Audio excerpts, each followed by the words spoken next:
Bismillahirrahmanirrahim. Assalamualaikum warahmatullahi wabarakatuh. Perkenalkan, saya Andi Muhammad Yusuf dari UPT SMA Negeri 9 Makassar, calon guru penggerak Angkatan 10 Kota Makassar. Pada kesempatan kali ini, saya akan memaparkan terkait dengan koreksi antar materi modul 2.1 pembelajaran berdiferensiasi. Apa itu pembelajaran berdiferensiasi? Pembelajaran berdiferensiasi adalah salah satu proses pembelajaran yang berpihak kepada murid, di mana guru menyesuaikan proses pembelajaran di kelas untuk memenuhi kebutuhan belajar murid, baik secara individu maupun secara kelompok. Bagaimana menerapkan pembelajaran berdiferensiasi di kelas?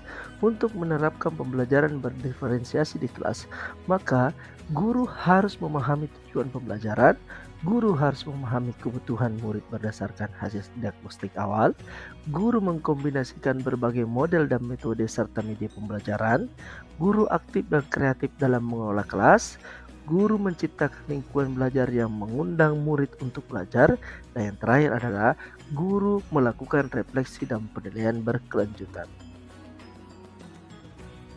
Berkaitan dengan kebutuhan belajar murid, ada 3 aspek yang harus dipahami, yaitu pertama, kesiapan belajar murid, kedua, minat murid, dan yang ketiga adalah profil murid.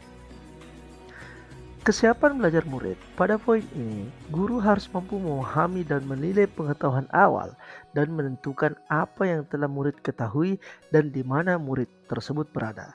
Kesiapan belajar meliputi kesiapan fisik, kesiapan mental, kesiapan pengetahuan, kesiapan tujuan, kesiapan kondisi atau situasi, dan kesiapan keterampilan. Minat murid. Pada poin ini, minat adalah sebuah dorongan atau keinginan untuk melakukan atau mengetahui sesuatu. Minat murid sangat berpengaruh pada motivasi belajar dan dapat mempengaruhi hasil belajar murid pada suatu bidang pelajaran tertentu, sehingga dapat memberikan perasaan senang dan kepuasan diri murid.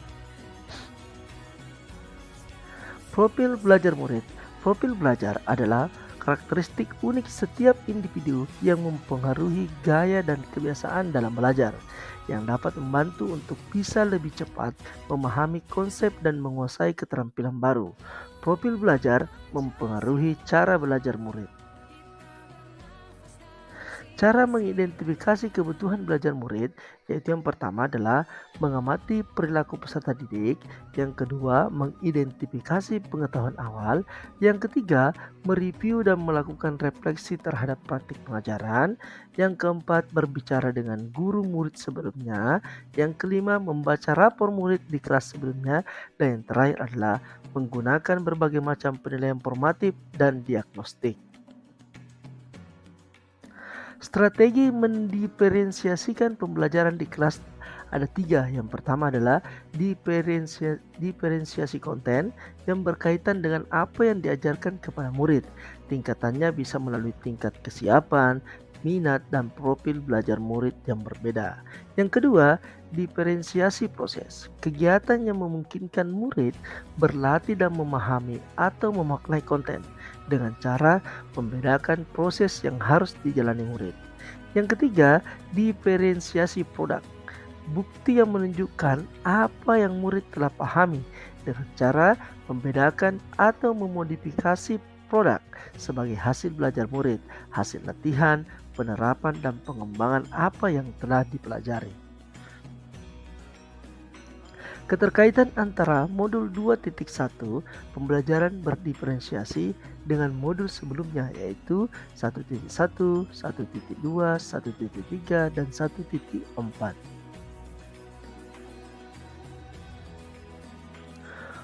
Keterkaitan antara modul 2.1 pembelajaran berdiferensiasi dengan modul 1.1 filosofi pendidikan nasional Ki Hajar Dewantara, modul 1.2 nilai dan peran guru penggerak, dan modul 1.3 visi guru penggerak, serta modul 1.4 budaya positif.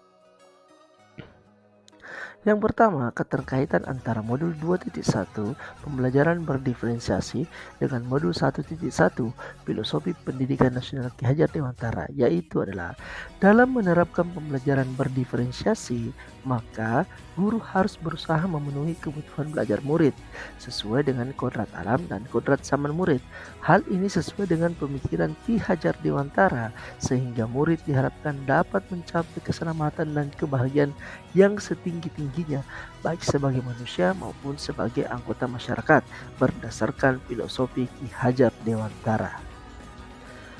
Yang kedua, hubungan atau keterkaitan antara modul 2.1 pembelajaran diferensiasi dengan modul 1.2 nilai dan peran guru penggerak, yaitu dalam melakukan pembelajaran berdiferensiasi, seorang guru penggerak harus berpihak pada peserta didik, reflektif, mandiri, kolaboratif, dan juga inovatif untuk menciptakan pembelajaran berdiferensiasi agar dapat memenuhi kebutuhan peserta didik. Dengan demikian, seorang guru penggerak dapat mewujudkan kepemimpinan peserta didik dengan menuntun peserta didik merdeka belajar. Hal ini sesuai dengan nilai dan peran guru penggerak. Yang ketiga, keterkaitan antara modul 2.1 pembelajaran berdiferensiasi dengan modul 1.3 visi guru penggerak, yaitu pembelajaran berdiferensiasi dapat menjadi salah satu strategi atau langkah yang dilakukan untuk mewujudkan visi guru penggerak yang berpihak kepada murid. Dan yang keempat adalah hubungan antara modul 2.1 pembelajaran berdiferensiasi dengan modul 1.4 budaya positif, yaitu dalam pelaksanaan pembelajaran berdiferensiasi tentu harus ada keyakinan-keyakinan kelas yang telah dirumuskan oleh guru dan murid berupa kesepakatan atau peraturan kelas terlebih dahulu sehingga proses pembelajaran dapat berjalan dan terintegrasi dengan nilai-nilai budaya positif. Demikianlah pemaparan saya terkait koneksi antar materi modul 2.1 pembelajaran diferensiasi. Terima kasih banyak. Salam bahagia untuk seluruh guru hebat tergerak, bergerak, menggerakkan. Saya Andi Muhammad Yusuf. Sekian dan terima kasih. Wabillahi taufiq wal hidayah. Assalamualaikum warahmatullahi wabarakatuh.